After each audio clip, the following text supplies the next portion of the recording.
അഹ്ലുസുന്നത്തുൽ ജമാഅത്തിൽ തന്നെ സംശയം ചോദിക്കുന്നതോട് കുഴപ്പമില്ലല്ലോ. കാരണം ഈ അഹ്ലുസുന്നത്തുൽ ജമാഅത്തിന്റെ പണ്ഡിതന്മാർ ഏകദേശം ഗൾഫ് നാട്ടിൽ ജോലി ചെയ്യുന്ന ആൾക്കാർ അവിടുത്തെ ഗവൺമെൻറ് നിയമം അനുസരിച്ചിട്ട് 8 റക്അത്ത് തറാവിയാണ് 95% ആൾക്കാർ അവിടെ നിസ്കരിച്ച് വരുന്നുള്ളത്. അതിൻ്റെ ശേഷം 3 റക്അത്ത് വിത്ർ നിസ്കരിക്കും. അത് കഴിഞ്ഞതിൻ്റെ ശേഷം ബാക്കി 12 നിസ്കരിക്കുന്നത് കൊണ്ട് തറാവിയുടെ കൂലി കിട്ടുമോ എന്നുള്ളൊരു സംശയം. തറാവീഹ് 8 ഗൾഫിലെ 95% നിസ്കരിക്കുന്നത് എന്ന് എൻ്റെ സുഹൃത്ത് മനസ്സിലാക്കിയത് ശതമാനത്തിൽ തെറ്റുപറ്റിയിട്ടുണ്ട് എന്ന് നിങ്ങൾ മനസ്സിലാക്കണം. വിശുദ്ധ ഹറമൈനി മദീനയിലും മക്കയിലും 2 ഹറമുകളിലും ഇപ്പോഴും 20 റക്അത്താണ് നിസ്കരിക്കുന്നത്. അവിടെ പോയവർക്കറിയാം, എൻ്റെ സദസ്സിൽ അവിടെ പോയവരുണ്ടാവും. അവിടെ പോകണമെന്നില്ല, ചിലപ്പോ വീട്ടിലിരുന്ന് ടെലിവിഷൻ കണ്ടാലും അതിന്റെ കാസറ്റ് കണ്ടാലും ഒക്കെ എല്ലാവർക്കും അറിയാം. മദീനയിലും മക്കയിലുമാണ് ഏറ്റവും കൂടുതൽ ആളുകൾ തറാവീഹിന് വരുന്നത്. അവിടെ നിസ്കരിക്കുന്നത് 20 അല്ലേ? തർക്കമുണ്ടോ? ഇല്ല. മുജാഹിദുകൾ നമ്മോട് ചിലപ്പോൾ പറയാറുണ്ട്, നിങ്ങൾ മക്കയിലേക്ക് നോക്കാറില്ലേ? പക്ഷേ തറാവീഹിന്റെ വിഷയം എത്തുമ്പോൾ അവർ പറയും, മക്കയല്ല ഞങ്ങളുടെ തെളിവ്, ഞങ്ങളുടെ തെളിവ് ഖുർആനും സുന്നത്തുമാണ്. അപ്പൊ അതുകൊണ്ട് പറയുന്നു, ഗൾഫ് രാഷ്ട്രങ്ങളുടെ എന്നല്ല മുസ്ലിം ലോകത്തിന്റെ കേന്ദ്രമായ മക്കയിലും മദീനയിലും ഇന്നും 20 റക്അത്താണ്. അതേ സമയത്ത് ചില മുറി മൗലവിമാർ ഇമാമത്ത് നിൽക്കുന്ന ഏതെങ്കിലും പള്ളികളിൽ 8 നിസ്കരിക്കുന്നുണ്ടാകും.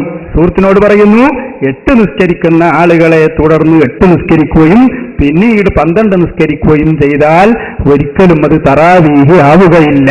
കാരണം 8 എന്ന നിലക്ക് തറാവീഹ് നിസ്കരിച്ചാൽ ആ നിസ്കാരം തന്നെ ശരിയല്ല. 8 എന്ന രൂപത്തിലുള്ള ഒരു തറാവീഹ് ഇസ്ലാമിലില്ല. അത് മുജാഹിദുകൾ വളരെ കെട്ടുകഥയാക്കി ഉണ്ടാക്കിയതാണ്. മുജാഹിദുകൾ അതിന് തെളിവ് പറയുന്നത് തന്നെ ബഹുരസാണ്. 11 റക്അത്താണെന്ന് മുജാഹിദ് പറയും. എന്താ തെളിവ്?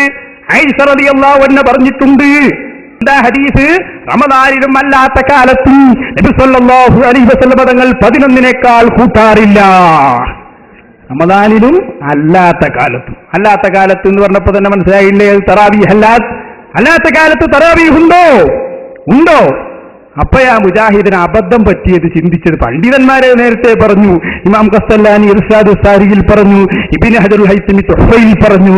അപ്പറഞ്ഞതൊക്കെ വിത്ർ നിസ്കാരം 11 അതിനെക്കുറിച്ചാണ് പറഞ്ഞത്. അപ്പൊ ഇവർ ചിന്തിച്ചത്, പടച്ചോനെ അത് ശരിയാട്ടോ, ഞങ്ങൾ ചിന്തിച്ചില്ല. അപ്പൊ പുതിയൊരു വാദം എന്താ ഉണ്ടാക്കിയെന്നറിയോ? അതിന് തറാവീഹ് എന്ന് പറയുന്ന ഒരു നിസ്കാരം തന്നെ ഇല്ല. റമദാനിൽ ഒരു സ്പെഷ്യൽ നിസ്കാരമൊന്നും ഇല്ല. റമദാനിലാവുമ്പോ അതിന് തറാവീഹ് എന്ന് പറയും. ഉറങ്ങി എഴുന്നേറ്റാൽ അതിന് തഹജ്ജുദ് എന്ന് പറയും. ഒറ്റയാക്കി നിസ്കരിച്ചാൽ വിത്ർ എന്ന് പറയും.